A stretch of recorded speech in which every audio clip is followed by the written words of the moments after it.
বললেন কি, মান কানা আসবাহা সাইমান ফালইউতিম্মা সাওমা, যে ব্যক্তি এই দিন সাইম হিসাবে শুরু করেছে, রোজা রেখেছে রাত থেকেই, সে যেন তার এই সাওমকে পূর্ণ করে।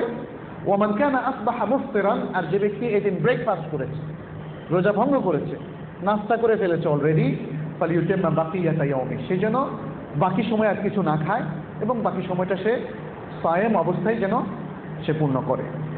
ফাকুন্না বা'দা যালিকা নাসুমুহু ওয়া নুসাউইমু সিবিয়ানানা ইফতিগার মিনহুম, তিনি বললেন যে এরপরে আমরাও এই রোজাটা রাখতে লাগলাম, তার মানে প্রতি বছর এই রোজাটা রাখতে থাকলাম।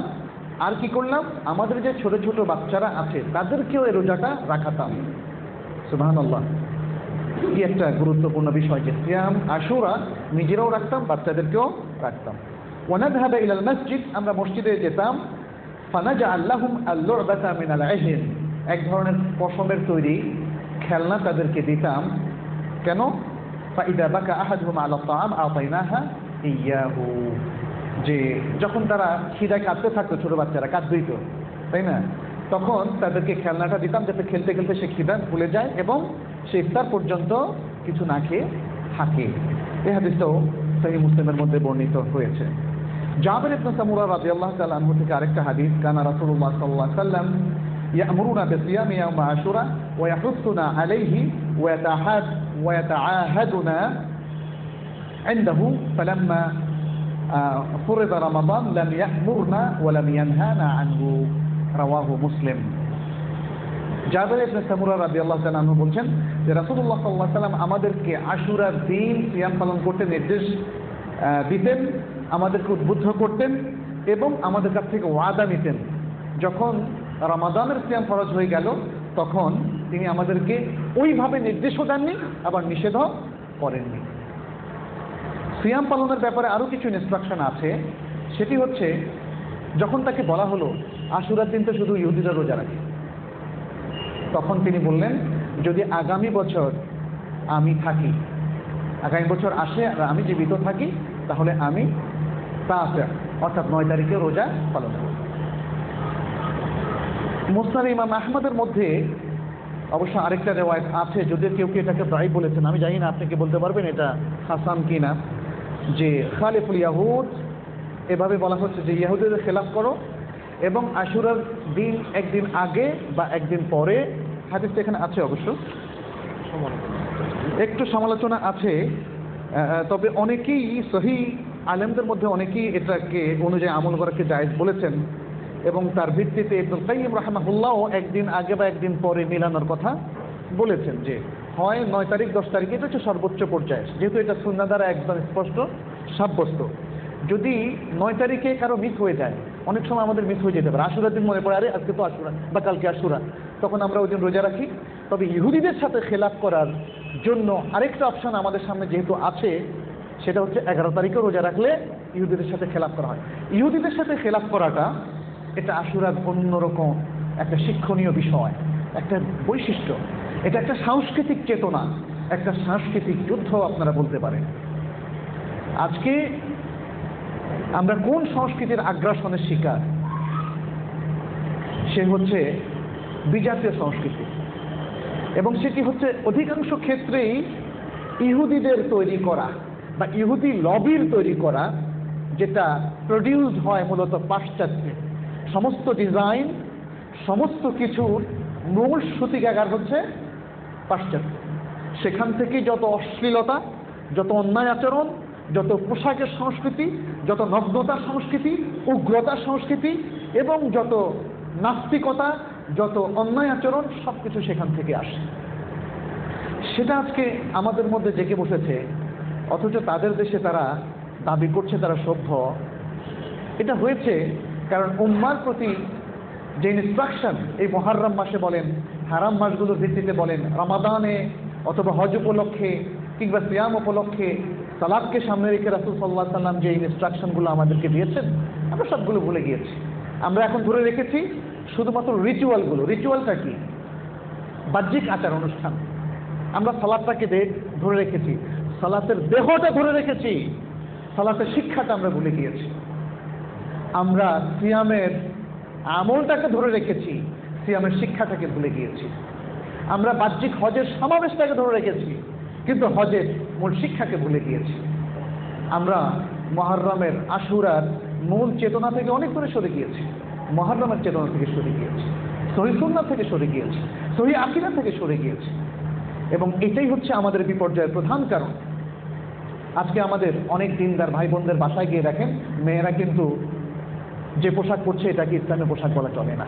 মেয়েদের সবচেয়ে বেশি ক্ষতি হয়েছে, কারণ অন্য জাতির লোকেরা, অমুসলিম লোকেরা যারা আমাদেরকে ধ্বংস করতে চায়, আমাদের সংস্কৃতিকে ধ্বংস করতে চায়, তারা জানে যে নারীদের মাধ্যমে ধ্বংস করা সহজ। এই জন্য নারীদের চিন্তা চেতনাকে পাল্টে দিয়েছে। নারী অধিকারের নামে তাদেরকে একটা অসম অধিকারের প্রতি তাদেরকে উদ্বুদ্ধ করছে। তাদের পোশাকের কালচার পাল্টে দিয়েছে, তাদের পর্দার হিজাবকে পাল্টে দিয়েছে, তাদের চিন্তা চেতনাকে পাল্টে দিয়েছে। কারণ তাদের হাতে আমাদের প্রজন্ম তারবিয়ত পায়, গঠিত হয়, তাদের মাধ্যমে আমাদের সংসার টিকে থাকে, আমাদের পরিবার টিকে থাকে।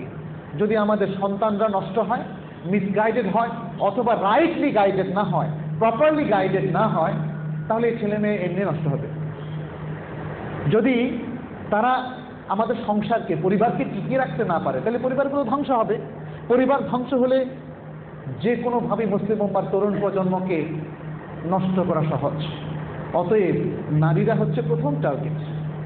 আজকে আমরা ভুলে গিয়েছি আল্লাহ রাসূল সাল্লাল্লাহু আলাইহি সাল্লাম এই যে ছোট্ট একটা বিষয়, শুধু আশুরার দিন রোজা না রেখে একদিন আগে বা একদিন পরে রাখার কালচার চালু করেছেন। Culture, this is culture. কেন এটা শুধু দুইটা রাখলাম, এই দুইটা গুনলাম, একটু বেশি সওয়াব পাবো? না, সওয়াব তো বেশি পাবেন অবশ্যই, আপনার নিয়ত যত শুদ্ধ হবে তত বেশি সওয়াব পাবেন। কিন্তু এখানে হচ্ছে আমাদের বৈশিষ্ট্যকে তিনি পাল্টে দিয়েছেন। মুসলিম উম্মার স্বাতন্ত্র্যকে তুলে ধরেছেন যে তারা ইহুদিদের মতো হবে না। ইহুদিদের কালচার, ইহুদিদের আকীদা, ইহুদের চিন্তা ভাবনা, ইহুদিদের শিক্ষাকে তারা ধারণ করবে না। মুহররমের সবচেয়ে বড় চেতনা হচ্ছে এটা। আমরা নিয়ে গিয়েছি কারবালাতে। কারবালার যে বিয়োগান্তক ঘটনা, বেদনা দায় ঘটনা, সেখানেও আরেক অন্যায়, আরেক জুলুম হয়েছিল এই মুহররম মাসে এবং সেই আশুরার দিনে। তবে সেটা আশুরার দিনে হওয়াটা ছিল একটা আচানক বিষয়। যেদিন হোসেন রাদিয়াল্লাহু তাআলা আনহুকে জালিমরা তাকে হত্যা করলেন, সেটা ছিল একটা আচানক বিষয়। এবং সেটাকে ঘিরে যে কি বেদাত হয়েছে সেটা আমরা একটু পরে আলোচনা করছি। সেখানেও সব জুলুমকে মুসলমানরা ঘৃণা করে। সেখানে যে জুলুম হয়েছে তাকে আমরা ঘৃণা করি, আমরা তার পক্ষে নই। কিন্তু আজকে মুসলমানদের ধারণা হয়ে গিয়েছে, যদি কারবালাকে আপনি হাইলাইট না করেন, আশুরার সাথে লিঙ্ক না করেন, তাহলে আপনি তাহলে ওই জুলুমকে সমর্থন করলেন। একটা জিনিস আমাদের উপর চাপিয়ে দেওয়া হয়। আমরা কি আশুরের জুলুমকে কেউ সমর্থন করেছি? কারবালায় যেটা ঘটেছে কখনোই না। কোনো জুলুমকে মুসলিম সমর্থন করে না, কোনো জুলুমকে, সে হোক আমার নিজের মধ্যে, আমার পরিবার, আমার সমাজে, আমার রাষ্ট্রে, অথবা বিশ্বের যেখানে যে কোনো জুলুম, মুসলমান তাকে সমর্থন করে না। This is our culture, this is our আকীদা, this is our habit, this is our সিফাত। এটা হচ্ছে আমাদের অ্যাট্রিবিউট, এটা আমাদের গুণাবলী, আমাদের বৈশিষ্ট্য। মুসলমানের বৈশিষ্ট্য, সে সব কিছুতে নিরাপদ রাখে। তার জিহ্বা দ্বারা সে কাউকে আক্রান্ত করে না, তার হাত দ্বারা সে কাউকে আক্রান্ত করে না। এ ছিল আমাদের একদিকে আল্লাহ তাআলার পক্ষ থেকে গাইডেন্স, ইনস্ট্রাকশন, অন্যদিকে মুসলিম যে গাইডেন্সে নিজেদেরকে গড়ে তোলে সেটা হয়ে যায় তার কালচার। মুসলিম মিথ্যা বলে না, এটা ছিল তার কালচার। মুসলিম সবাইকে তার ভাই হিসাবে মনে করে, সকল মুসলিম, সকল মুমিন তার ভাই। ইন্নামাল মুমিনুনা ইখওয়া, এটা কিন্তু আমাদের কালচার। একদিকে আমাদের শরিয়ার বিধান, অন্যদিকে আমাদের কালচার। সবার প্রতি সুন্দর আচরণ করা, কাউকে চিট না করা, ধোঁকা না দেওয়া, মানুষের অধিকার সংরক্ষণ করা, এগুলো হচ্ছে আমাদের কালচার। এবং অন্য জাতির আকীদা, অন্য জাতির পূজা ইবাদত, অন্য জাতির বিভ্রান্তিমূলক আরও যা কিছু আছে, নগ্নতা, ভায়াপনা, এটাকে মুসলিম কখনো ধারণ করে না। রাসূলুল্লাহ সাল্লাল্লাহু আলাইহি সাল্লাম তার জীবনের প্রতিটা ইনস্ট্রাকশনের মধ্যে আমাদের কিন্তু সে শিক্ষা দিয়ে গেছেন। আজকে যখন মুহররমের আলোচনা হয়, তখন কারবালাকে সামনে রেখে আমাদের লোকেরা কাঁদে কিন্তু অ্যাট দ্য সেম টাইম বাসায় গিয়েও দেখবেন যে তার মধ্যে অনেক বেদাত, আগেও বেদাত, পরেও বেদাত। এই কান্নার কি অর্থ থাকতে পারে? আল্লাহু আকবার। আমরা তাহলে কি আলোচনা করছি? আমরা তাহলে কি জাতিকে দিচ্ছি, কি বুঝাচ্ছি? নিজেরা সংশোধিত হচ্ছি না। আশহুরুল হুরুম মুহররম এসে আমাদেরকে আসলে সেই সংশোধনের দিকে আহ্বান করছে। তাহলে সিয়াম ইয়াউম আশুরা, এটা হচ্ছে আশুরার দিন পালনীয় মুসলমানদের একমাত্র কাজ। কি? সিয়াম ইয়াউম আশুরা। আর কোনো উৎসব নাই, আর কোনো আলোচনা, আর কোনো অন্যরকম কি বলে যে ব্যবস্থাপনা, আর কোনো অন্যরকম আয়োজন, অন্য কোনো মাহফিল আশুরা উপলক্ষে নাই। একটাই, সেটা হচ্ছে সিয়াম ইয়াউম আশুরা। এটাই হচ্ছে সুন্নাহর আমল, এটাই হচ্ছে রাসূলুল্লাহ সাল্লাল্লাহু আলাইহি ওয়াসাল্লামের ইনস্ট্রাকশন। এর বাইরে আর তিনি আর কোনো রকম বলেন নাই যে ফুল লাগাও, অথবা ভালো পোলাও কুরমা করো, খাবারের আয়োজন করো, কাঙ্গাল ভোজ করো, বা ইত্যাদি করো, তাজিয়া বের করো, এ করো সে করো, ইত্যাদি কোনো কিছুই রাসূল সাল্লাল্লাহু আলাইহি ওয়াসাল্লামের কাছ থেকে আসেনি। মুসলমান বা মুসলিম উম্মাহ রাসূল সাল্লাল্লাহু আলাইহি ওয়াসাল্লামের ইনস্ট্রাকশনের বাইরে যেতে পারে না।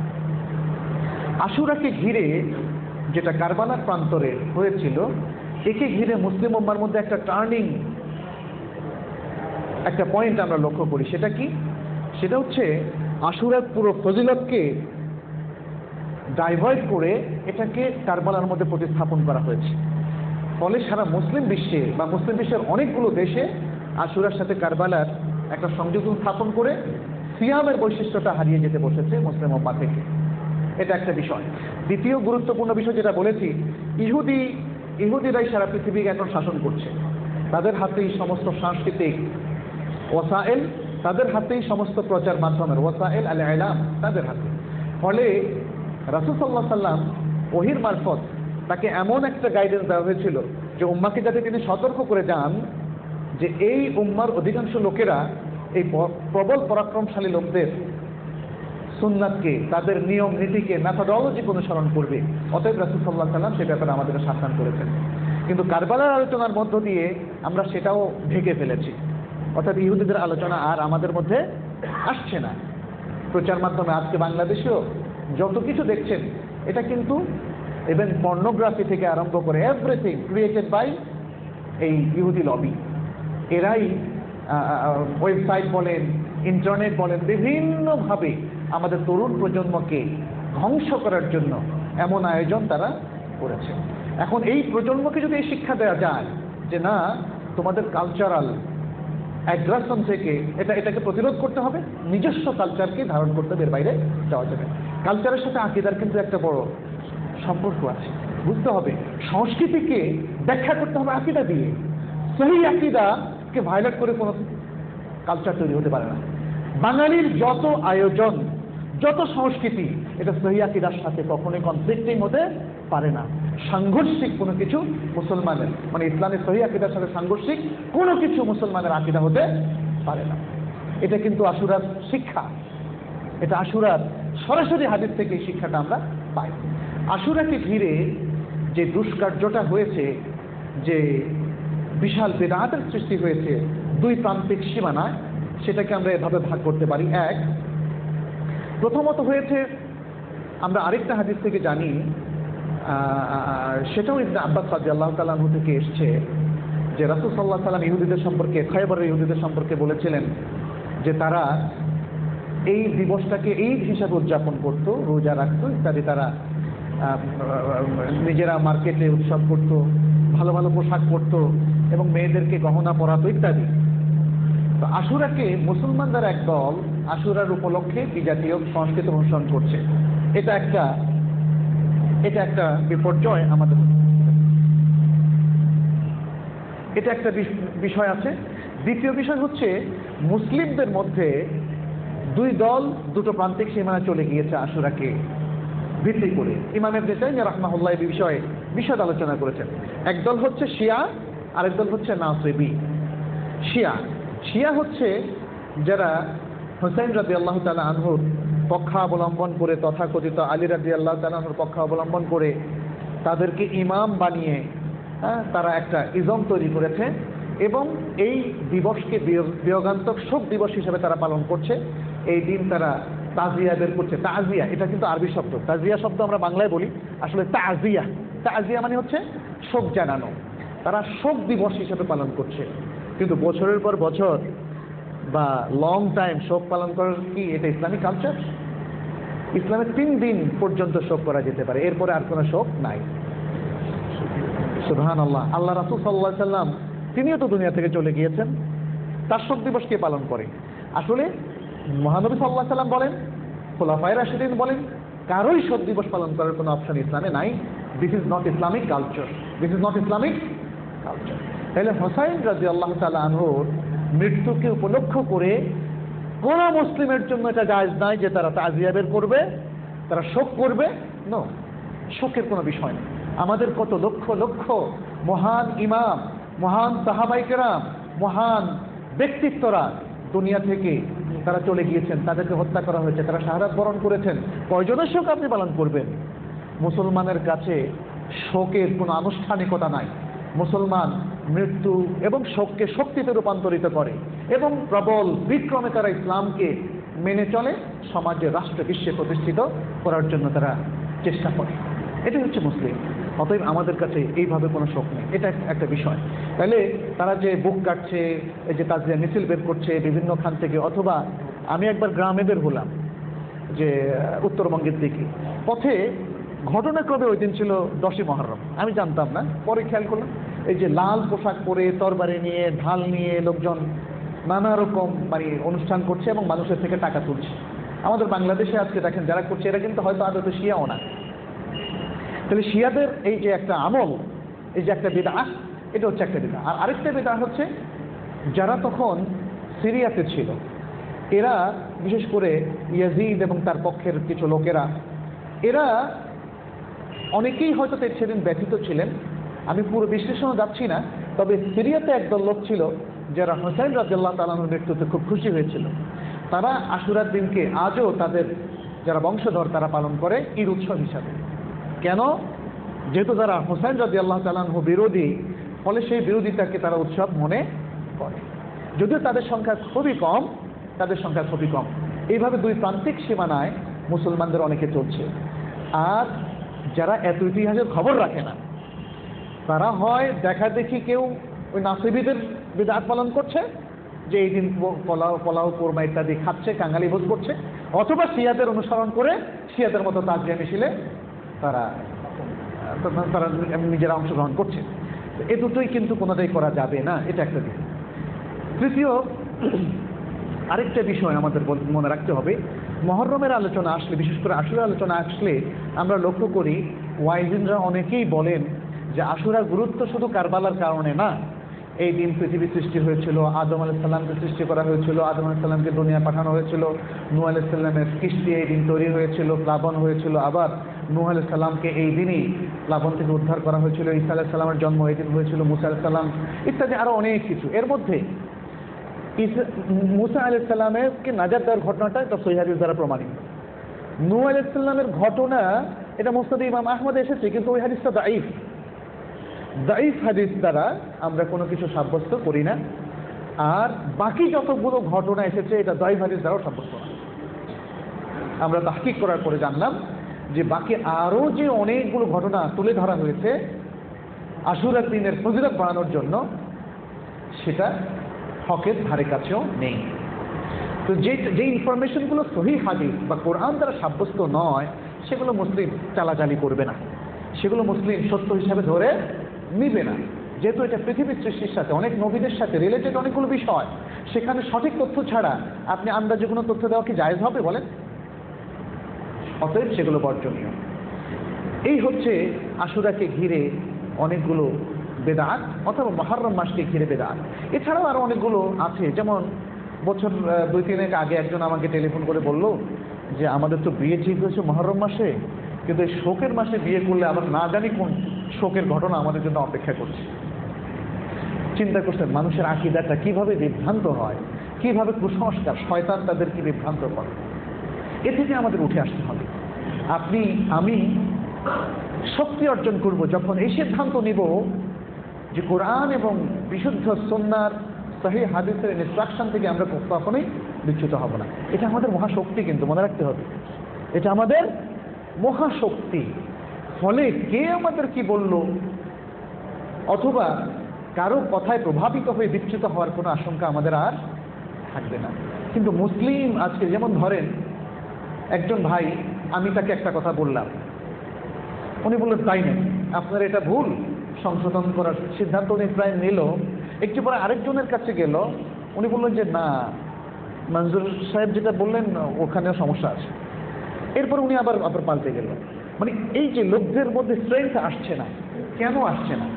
আসছে না কারণ আমরা কোরআন এবং সুন্নাহর সাথে সরাসরি সংযোগ স্থাপন করছি না, করতে ব্যর্থ হচ্ছি। আমাদের স্কলাররাও করছেন না অনেক সময়। ফলে আমরা মুজাবজাবিনা বাইনা দালিক, সবসময় একটা দাবদাবার মধ্যে, একটা হেজিটেশনের মধ্যে, একটা অস্থিরতার মধ্যে, একটা অনিশ্চয়তার মধ্যে আমরা আছি। এটা ঠিক না ওটা ঠিক, এটা ঠিক না ওটা ঠিক। অনেক সময় আমাদের মধ্যে অনেকেই এরকম আছেন, একটা ভুল ইনফরমেশন একজন বলল, আমার যেহেতু জানা নাই, আমি বলে দিলাম মনে হয় ঠিক। তাই মনে হয় ঠিক, আপনি বলা উচিত আমি জানি না। একজন তিনি স্কলার হন অথবা সাধারণ মানুষ হন, যা জানেন না সাহসের সাথে বলুন আমি জানি না, আন্দাজে বলবেন না যে ঠিক আছে। কারণ মুসলিমের একটা বৈশিষ্ট্য হচ্ছে সে আন্দাজে কথা বলে না, আন্দাজে কোনো কিছু বিশ্বাস করে না, আন্দাজে চলে না, সে সবসময় দলিলের ভিত্তিতে চলে। দলিল তার শক্তি। দলিল কি? দলিল তার শক্তি। এই ইনস্ট্রাকশনগুলো খুব ইজি ইনস্ট্রাকশন, নতুন কোনো কথা নয়। আমাদের শক্তি হচ্ছে কোরআন এবং সুন্নাহ। অতএব কোরআন সুন্নাহর বাইরে আমরা কোনো কাজ করব না, কোনো বিশ্বাস করব না।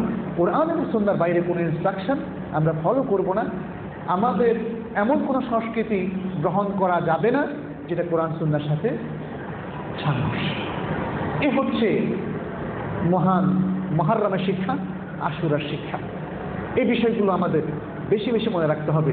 সম্মানিত ভাইরা, আমি তাই আপনাদেরকে আহ্বান করতে চাই যে সঠিক বিষয়টাকে আপনারা এক্সপ্লোর করুন, আবিষ্কার করুন, সঠিকটাকেই ধারণ করুন। যত ভুল বিভ্রান্তি আছে সেগুলো থেকে নিজেদেরকে সংশোধন করুন এবং জাতিকে জানান, জাতিকে সঠিক দিকে প্রবাহিত করুন, প্রবাহিত হতে সাহায্য করুন। তাআওয়ানু আলাল বিররি ওয়াত তাকওয়া ওয়ালা তাআওয়ানু আলাল ইসমি ওয়াল উদওয়ান। তোমরা পুণ্য এবং তাকওয়ার ভিত্তিতে পরস্পরকে সহযোগিতা করো। আজকে এই সহযোগিতা জরুরি হয়ে পড়েছে। পাপ এবং সীমালঙ্ঘনের ভিত্তিতে সহযোগিতা করো না। অতএব এমন কোনো অনুষ্ঠানে যাবেন না, এমন কোনো অনুষ্ঠানে হেল্প করবেন না, এমন কোনো অনুষ্ঠানকে পৃষ্ঠপোষকতা দেবেন না যেখানে অন্যায়ের চর্চা হয়, জুলুমের চর্চা হয়, যেখানে বিদআতের চর্চা হয়, যেখানে শিরককে লালন করা হয়, যেখানে অন্যায়কে লালন করা হয়। মুহররম আমাদেরকে সে শিক্ষা দেয় এবং আশহুরুল হারাম আমাদেরকে সেই দিকে নির্দেশনা দেয়। আশুরা আমাদেরকে সংশোধন হওয়ার প্রেরণা দেয়, আমাদেরকে পিওর মুসলিম হওয়ার জন্য উদ্বুদ্ধ করে এবং বিজাতীয় সকল আকীদা, সকল বিচ্যুতি, সকল দলালাত, সকল অপসংস্কৃতি সব কিছু থেকে নিজেদেরকে সংশোধিত হতে প্রেরণা যোগায়। অতএব আসুন, আমাদের সামনে যেহেতু এই উপলক্ষ আবারও এসেছে, আমরা সহিহ সুন্নাহ মোতাবেক 9 এবং 10 তারিখে সিয়াম পালন করি এবং আশুরার শিক্ষা, সত্যিকার শিক্ষা নিজেরা অর্জন করি আর আমাদের এই দেশবাসীকে জানাই, বিশ্ববাসীকে জানাই। আল্লাহ তাআলা আমাদেরকে সে তৌফিক দান করুন। هذا وصلى الله وسلم على نبينا محمد وعلى آله وأصحابه أجمعين والسلام عليكم ورحمة الله وبركاته.